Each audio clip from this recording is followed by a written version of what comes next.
আপনি আজকে হাত তুলেছেন, একটু না পেয়ে আপনি হতাশ হয়ে যান, জিন্দেগির উম্মিদ আপনি হারিয়ে ফেলেছেন, একটুতে আপনার ভেতরে হতাশা নেমে আসে। অথচ আপনি জানেন না জাকারিয়া আলাইহিস সালাম বিদ্ধ হয়ে গেছে, হাত তুলেছে আল্লাহর দরবারে সন্তানের জন্য, উম্মিদ হারায় নাই, সন্তানের জন্য হাত তুলেছে, ফরিয়াদ করেছে আল্লাহর দরবারে।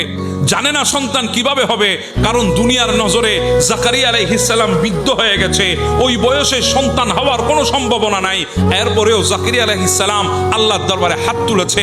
কেন জানেন? কারণ উনি বুঝেন যে আমি যার দরবারে হাত তুলেছি, আমার অবস্থায় যা হোক ওই রব তো সর্ব অবস্থায় দিতে পারে।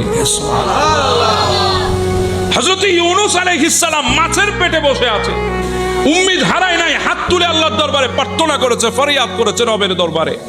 জানে না কিভাবে বের হবে, কিন্তু এইটুকু জানেন যার কাছে হাত তুলেছে বের করার জন্য তিনিই যথেষ্ট। সুবহানাল্লাহ।